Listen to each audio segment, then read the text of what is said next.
Nous continuons notre série de prédication dans cette période de l'Avent. Vous l'avez compris, nous sommes dans le 4e dimanche de l'Avent.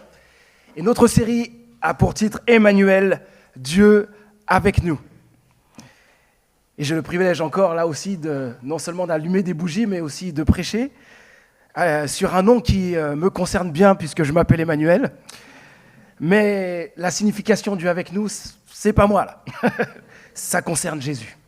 Ce nom désigne Jésus-Christ, et à travers les regards de plusieurs personnages bibliques, nous revisitons ensemble sa naissance pour saisir pleinement cette vérité extraordinaire. Dieu avec nous.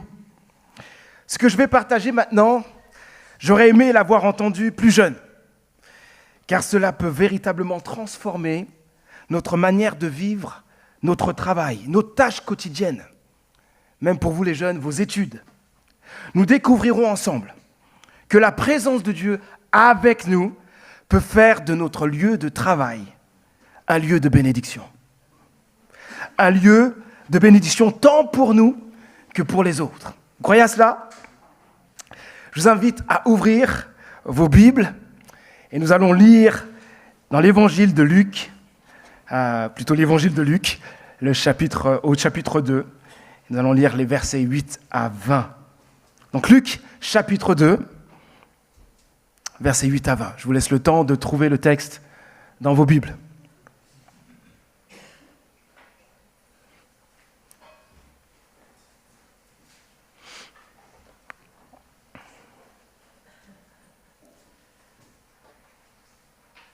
Nous allons voir ensemble comment la présence de Dieu a impacté la vie de simples bergers dans leur travail. Donc Luc, chapitre 2, versets 8 à 20. Je lis.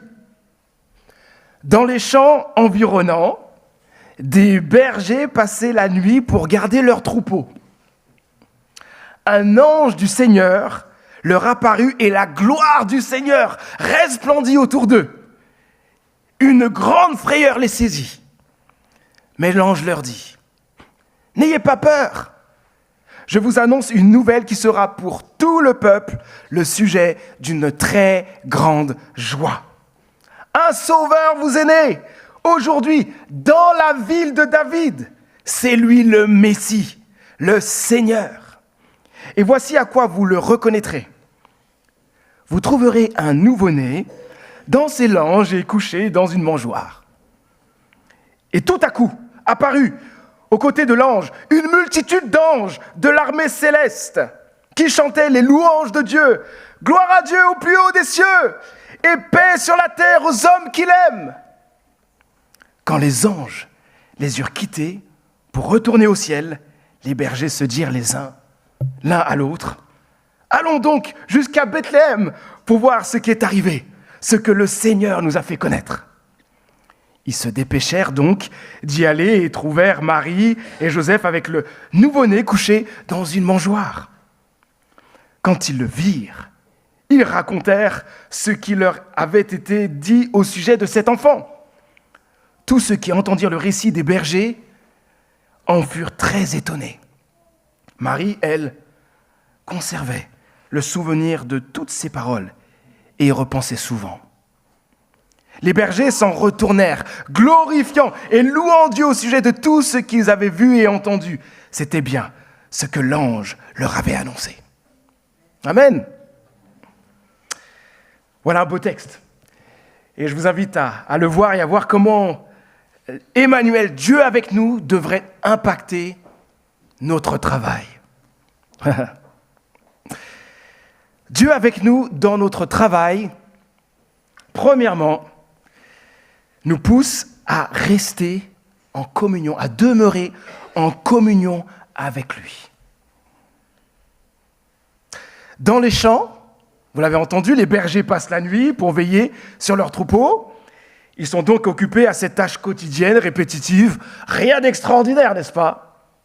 Mais dans une nuit sombre, un ange de Dieu apparaît pour annoncer la naissance du Sauveur du monde, Jésus-Christ.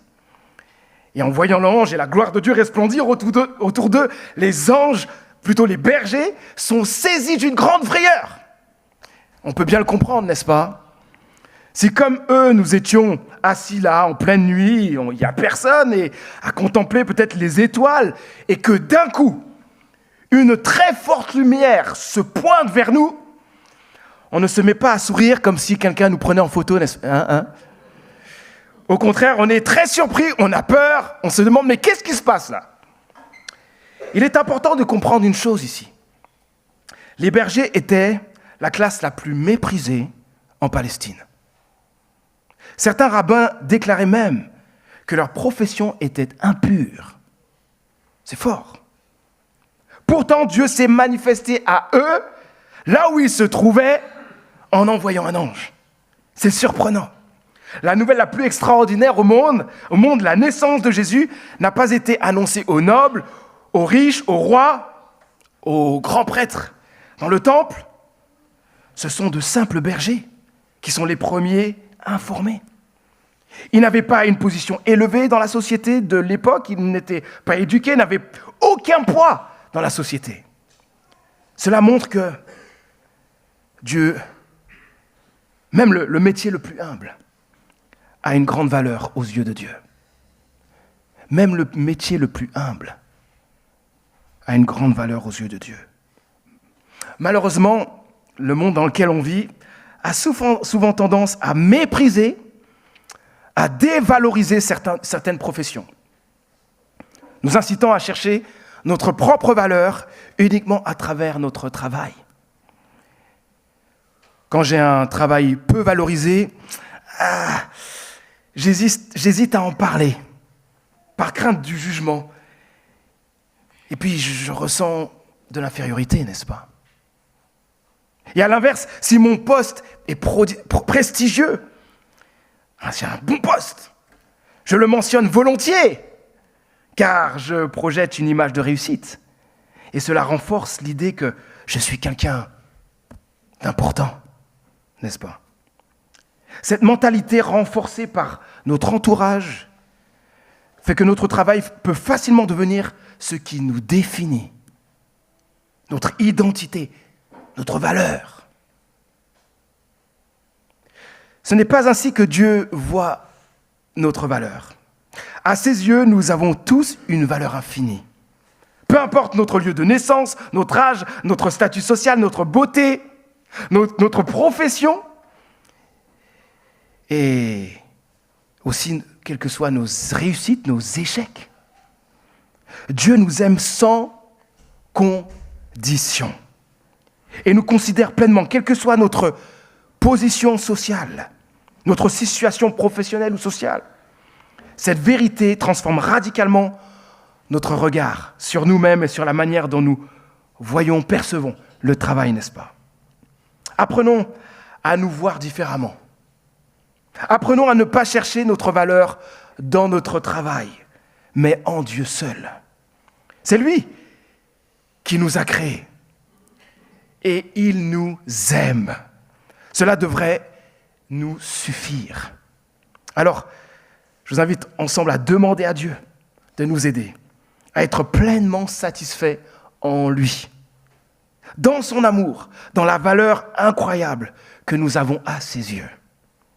Autre chose, le fait qu'un ange se soit manifesté à des bergers montre aussi que le travail, même le plus ordinaire, est un lieu où la présence de Dieu peut se révéler.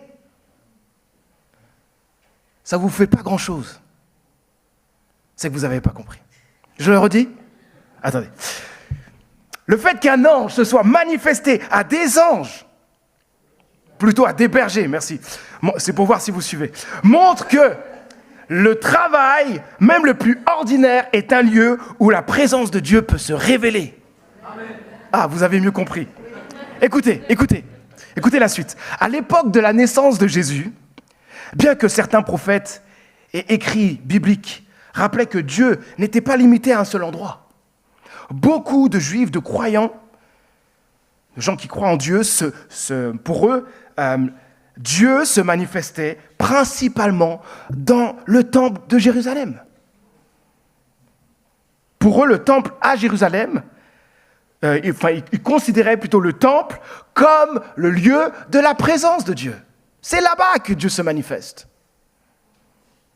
Mais voilà que Dieu se manifeste maintenant sur le lieu de travail de personnes à une position sociale très basse. Comment est-ce possible? Mieux encore, par l'œuvre de Jésus-Christ. Et ça, c'est ce qui nous touche davantage dans cette période de Noël.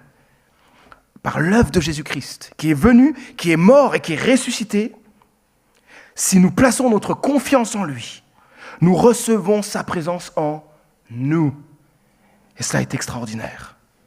Et sa présence nous accompagne partout où nous allons. Ça est extraordinaire. Cela transforme radicalement notre manière de vivre, notre manière de travailler. Dieu, dans mon travail, qu'il soit valorisé ou non, difficile ou non, avec un patron compliqué ou non, est présent et veut agir. Pour beaucoup, il est difficile de s'épanouir dans le travail en raison de divers facteurs. La pression, la surcharge de travail, le manque de reconnaissance, des relations difficiles ou conflictuelles, de l'injustice, des conditions de travail médiocres ou une rémunération insuffisante. Toutes ces choses peuvent entraîner démotivation, stress, fatigue accumulée, épuisement. Et il y en a beaucoup qui vivent l'épuisement et le burn-out. Dans certains emplois, les limites sont souvent dépassées et ce qui est demandé n'est parfois pas humain. Il faut parfois le courage de dénoncer ces situations et, si nécessaire, quitter son emploi pour préserver sa santé personnelle et sa vie familiale. Pour nous, chrétiens, le travail exige aussi du courage pour rester intègre. Certains environnements professionnels peuvent nous inciter à tricher, à mentir, à voler. Rester fidèle à Dieu à un coût. Et refuser d'obéir à un supérieur qui nous pousse à agir contre la volonté de Dieu est loin d'être simple, n'est-ce pas? Mais écoutez ceci. Dieu est avec vous, avec nous, dans notre travail. Il désire vous offrir sa paix, sa force, de la persévérance, de la patience et le courage dont vous avez besoin pour surmonter les difficultés, pour demeurer honnête, intègre dans votre travail. Il est présent, prêt à agir en vous pour que votre travail continue à l'honorer. Et à travers vous, il va agir aussi pour que vous deveniez une bénédiction pour les autres. En préparant ce message, j'ai pensé à un frère qui s'appelle Frère Laurent. Frère Laurent. C'est un homme qui un jour a décidé de consacrer sa vie à vivre chaque instant en communion avec Dieu. Je veux dire, c'est pas juste le matin, le soir, je vais prier par-ci, par-là, dans ma journée, ou juste avant de manger, mais toute la journée. Son objectif était de ne jamais perdre la conscience de la présence de Dieu qui est là avec lui. Une démarche qui a profondément transformé sa vie. Pour garder une conscience continue de la présence de Dieu, voici ses recommandations. J'en donne plusieurs ici. Savoir que Dieu est présent en nous. Ça commence par là. Et puis, nourrir un profond désir de communion avec lui.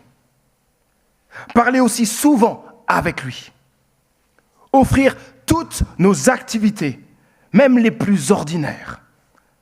Maintenir la conscience de sa présence, même au milieu des tâches quotidiennes. Sixièmement, chercher à lui plaire en tout. Et enfin, s'appuyer sur la grâce de Dieu pour persévérer dans cette pratique. Et il dit lui-même, cette pratique n'est pas facile. Parce qu'on est plus conscient de ce qu'on fait nous, de ce qu'on vit autour de nous, que d'être conscient de la présence de Dieu. On perd vite cette conscience de la présence de Dieu dans nos tâches quotidiennes. Et quand Frère Laurent parle du travail, il écrit ceci. Il faut faire toutes nos actions avec poids et mesure, sans impétuosité, ni précipitation qui marque un esprit égaré. Et écoutez la suite, il faut travailler doucement, tranquillement et amoureusement avec Dieu. Et c'est quelqu'un qui travaillait en cuisine, et donc il partage ceci ensuite, il dit ceci, « Je retourne ma petite omelette dans la poêle pour l'amour de Dieu. Quand elle est achevée, si je n'ai rien à faire, je me prosterne par terre. » Alors il est certainement seul pour le faire, parce que sinon les collègues se diraient « Mais qu'est-ce qui se passe ?» Je me prosterne par terre et adore mon Dieu, de qui m'est venue la grâce de la faire. Après quoi, je me relève, plus content qu'un roi. Intéressant. Il le fait à sa manière, nous à notre manière, à nous de réfléchir comment on peut garder cette conscience de la présence de Dieu. En tout cas, on entend ici que notre frère nous invite à demeurer davantage en communion avec Dieu, à ne pas perdre cette communion pendant que nous sommes au travail et à accomplir par amour pour Dieu tout ce que nous faisons. Prions que Dieu nous aide à vivre cela, à avoir toujours plus conscience de sa présence, à demeurer dans la communion avec lui, dans notre travail, et à accomplir notre travail par amour pour lui. Deuxième point, Dieu, avec nous, dans notre travail, nous incite à témoigner de notre Sauveur. Relisons ce que l'ange a dit au berger, au verset 11. « Un Sauveur vous est né aujourd'hui dans la ville de David. C'est lui, le Messie, le Seigneur. » Juste ces quelques mots, c'est énormément... On peut passer des heures à réfléchir autour de cette phrase-là. Tellement il y a énormément de choses à dire. Et pourtant, l'ange le dit en quelques mots. Les paroles de l'ange donc sont fortes. Il donne à Jésus, commençons par le premier, le titre de Sauveur. Un terme souvent utilisé à l'époque par les rois et les empereurs romains pour se désigner eux-mêmes. Vous imaginez, les rois, je suis le Sauveur. Bizarre, hein, de dire ça comme cela en tant que roi ou empereur. Mais voilà, c'était le titre qu'ils employaient. Mais Jésus, là, arrive en véritable Sauveur. Incomparable, car il vient pour libérer l'humanité du péché. Il nous délivre du mal, de notre rébellion contre Dieu, de nos désobéissances à la loi de Dieu, afin que nous soyons pardonnés, réconciliés avec Dieu pour l'éternité, héritiers de la vie éternelle. Tout cela. L'ange lui attribue également le titre de Seigneur, utilisé dans l'Ancien Testament plusieurs fois pour désigner Dieu lui-même. Jésus, en tant que Seigneur, est Dieu lui-même, le Créateur du ciel et de la terre, venu prendre forme humaine pour nous sauver du péché, du mal et de la mort. Enfin, l'ange appelle Jésus le Messie, un terme hébreu signifiant « oint ». Il désignait une personne choisie par Dieu pour un rôle particulier, comme les rois et les grands prêtres de l'Ancien Testament, sur la tête desquels on versait de l'huile. Le Messie ici désignait le roi sauveur que le peuple d'Israël attendait, et Dieu l'avait annoncé à travers plusieurs prophètes. Ce Messie tant attendu est enfin là, c'est Jésus. De plus, l'ange souligne que Jésus est né dans la ville de David, accomplissant ainsi en fait la promesse de Dieu. Bethléem, la ville natale du roi David, était aussi celle où devait naître le Messie, selon la prophétie de Michée, chapitre 5, verset 1, je cite, « Et toi, Bethléem Ephrata, bien que tu sois petite parmi les villes de Juda, de toi il sortira pour moi celui qui régnera sur Israël. » Les bergers sont donc face à une nouvelle extraordinaire, annoncée dans le passé et pleine de promesses pour l'avenir. Le message qu'ils reçoivent est si glorieux et débordant de joie qu'après avoir vu l'enfant, ils sont poussés à proclamer cette nouvelle, une joie si intense qu'elle ne peut être contenue. Ils veulent dire à tous ce qu'ils ont vu et entendu. Si vous entendez une bonne nouvelle incroyable aux infos, ce qui est rare, n'est-ce pas? Et quand vous entendez cette bonne nouvelle, vous entendez en plus qu'elle concerne tout le monde. Vous ressentez naturellement l'envie de le partager aux autres. De la même manière, les bergers, après avoir entendu le message des anges, ont immédiatement commencé à témoigner de ce qu'ils avaient vu et entendu. Au verset 17, ils partagent cette merveilleuse nouvelle avec qui? Marie et Joseph. Tout en contemplant Jésus, le nouveau-né couché dans la mangeoire. Je recite ce texte. Quand ils le virent, donc ils ont vu Jésus, ils racontèrent ce qui leur avait été dit au sujet de cet enfant. Alors on imagine, ils parlent des anges, on a vu des anges, c'était incroyable et tout. Et tous ceux qui entendirent le récit des bergers en furent très étonnés. Et Marie, elle conservait le souvenir de toutes ces paroles et y pensait souvent. Juste après, la bonne nouvelle de Jésus-Christ les a certainement poussés à devenir des témoins de lui auprès de leur entourage. Dieu, avec nous, dans notre travail, pousse à témoigner de notre Sauveur, à être des lumières, à être des témoins de lui auprès de ceux qui ne le connaissent pas encore. Être témoin de Jésus, c'est avant tout travailler en servant les autres avec amour. C'est aussi travailler avec excellence, comme une offrande à Dieu. Ce que je fais, je le fais pour toi. C'est aussi travailler en étant des exemples d'amour, d'espoir, de justice, d'intégrité, de vérité, de compassion, de souci aux autres. Et travailler en témoin de Jésus, c'est aussi témoigner de l'espérance en Jésus, chaque fois que l'occasion se présente. Sommes-nous ce matin aussi enthousiastes que les bergers à parler de Jésus-Christ? Malheureusement, ce n'est pas toujours le cas. La peur peut facilement nous ralentir, malgré le fait que nous portons le message le plus extraordinaire au monde. Peut-être qu'on a besoin de se le rappeler, tout simplement. De se rappeler que nous portons le message le plus extraordinaire au monde, que tout le monde a besoin. Une prière que nous pouvons faire, c'est « Seigneur, ravive en nous l'enthousiasme, la passion d'annoncer l'Évangile avec audace et joie. Donne-moi ce même zèle que les bergers pour annoncer ton message. » Troisièmement, Dieu, avec nous dans notre travail, nous fait rayonner de joie autour de nous. J'espère que vous rayonnez de joie au travail. Après avoir vu les anges, rencontré Marie, Joseph, surtout contempler Jésus-Christ, le Sauveur du monde, voici l'impact que cela a eu sur les bergers au verset 20. Parce que ça ne s'est pas terminé avec Marie et Joseph. Mais regardez la suite. Je redis les anges quand je dois dire les bergers. Les bergers s'en retournèrent, glorifiant et louant Dieu au sujet de tout ce qu'ils avaient vu et entendu. C'était bien ce que l'ange leur avait annoncé. Glorifier et louer Dieu. Leur travail habituel n'était plus le même. Le travail était transformé par la joie d'avoir rencontré le Sauveur.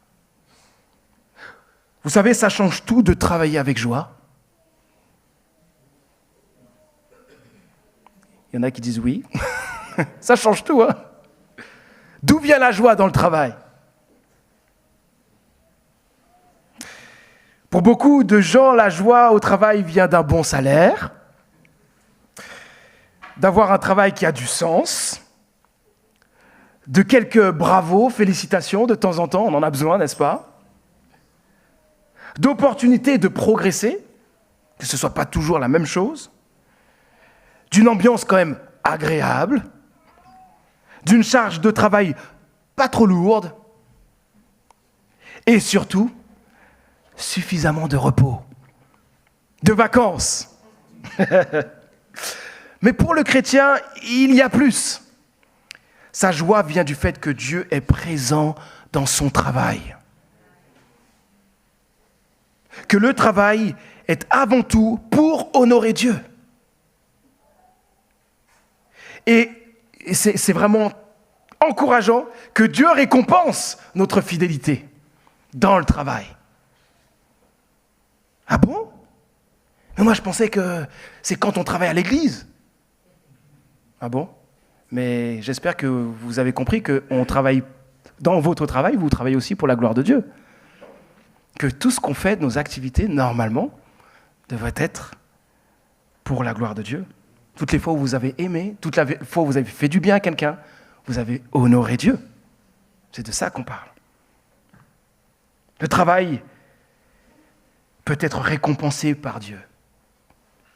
Et aussi, le travail a un sens éternel pour nous. La Bible dit en Colossiens chapitre 3, versets 22 à 24, « Quel que soit votre travail, faites-le de tout votre cœur, et cela comme pour le Seigneur et non pour des hommes. Car vous savez que vous recevrez du Seigneur comme récompense l'héritage qu'il réserve au peuple de Dieu. Le maître que vous servez, c'est Christ. » Ce texte change véritablement notre perspective sur le travail. Nous avons l'immense privilège d'être au service de Dieu sur notre lieu de travail et de plus, la possibilité d'être récompensés par sa grâce, alors que nous ne méritons rien de sa part. Savoir que nous travaillons pour le Dieu de l'univers, vraiment devrait nous remplir de motivation, même dans les moments difficiles, et nous pousser à travailler du mieux que nous le pouvons pour l'honorer. Nous avons vu que les bergers ont éprouvé une joie énorme après avoir vu les anges, rencontrer Marie et Joseph et surtout contempler Jésus-Christ, le Sauveur du monde. Mais une chose a amplifié leur joie, c'est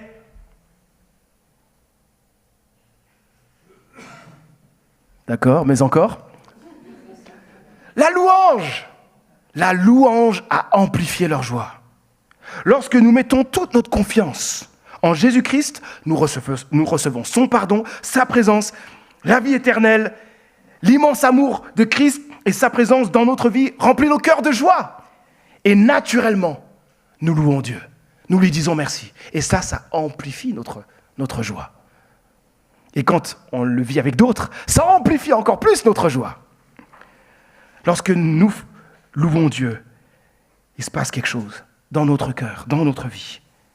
Mais un problème peut facilement survenir dans la vie de tout chrétien, c'est de ne pas demeurer dans la louange ou de la réserver uniquement au culte du dimanche matin ou juste avant de manger. Merci Seigneur pour le repas, Amen.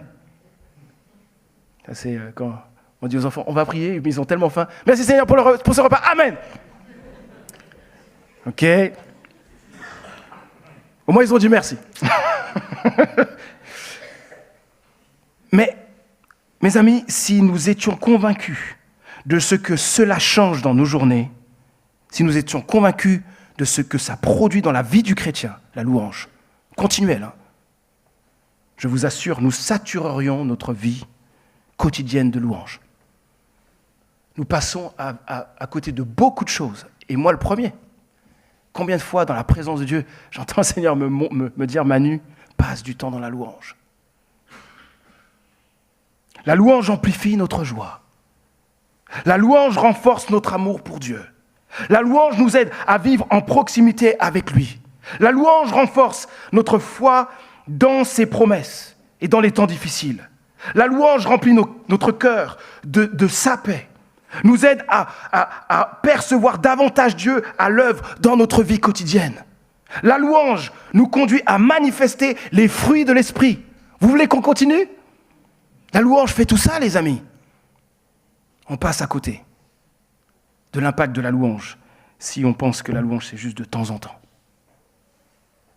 Mes amis, la louange ne devrait pas se limiter au dimanche, mais imprégner notre quotidien. Quand nous nous réunissons le dimanche, cette louange devrait être le prolongement de ce que nous vivons en semaine. Je l'ai déjà dit ici.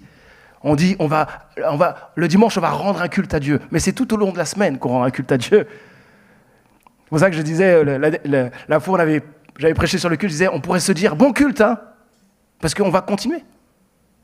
Et le culte, c'est la louange que nous donnons à Dieu, jour après jour. Notre vie livrée à Dieu.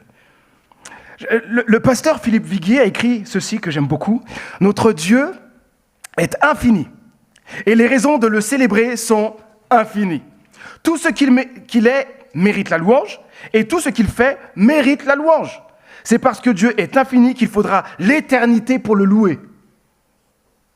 Quand nous tournons les regards vers lui, nous sommes constamment renouvelés. Nous rayonnons de joie. » La louange, les amis, ce n'est pas un simple optimisme circonstanciel, mais elle implique une reconnaissance toujours plus profonde envers Dieu. Lui, le bien suprême de notre vie. Alors, j'aime ce terme, saturons. Alors, saturons notre vie de louange à Dieu, de manière à ce que nos cœurs en soient transformés, qu'ils explosent en louange et débordent sur les autres.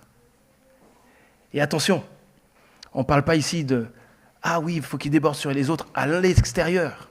Non, dans ta famille, auprès de tes proches. Il faut que tes amis le voient. Dans ton entourage, au sein aussi de ton travail.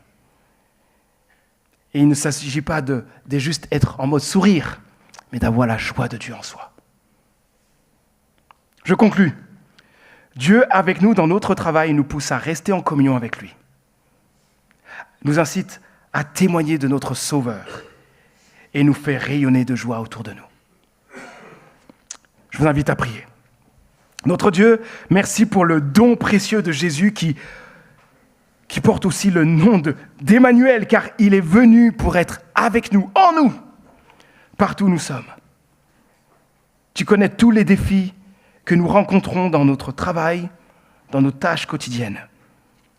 Aide-nous à nous rappeler que tu es avec nous à chaque instant, même dans les aspects les plus ordinaires de nos vies. Aide-nous à rester, à demeurer en communion avec toi. Que ta présence en nous pousse à témoigner de toi, de notre Sauveur Jésus-Christ. Et que nous rayonnions de ta joie dans notre entourage. En cette période de Noël, où Jésus-Christ est proclamé de manière particulière partout dans le monde, nous te prions pour que toutes les personnes qui ne te connaissent pas encore soient touchées, qui disent oui à ta grâce, que ces personnes expérimentent la joie de ta présence pour l'éternité. Nous comptons sur toi, notre Dieu, et utilise-nous pour être des canaux de bénédiction pour les autres. Au nom de Jésus-Christ. Amen.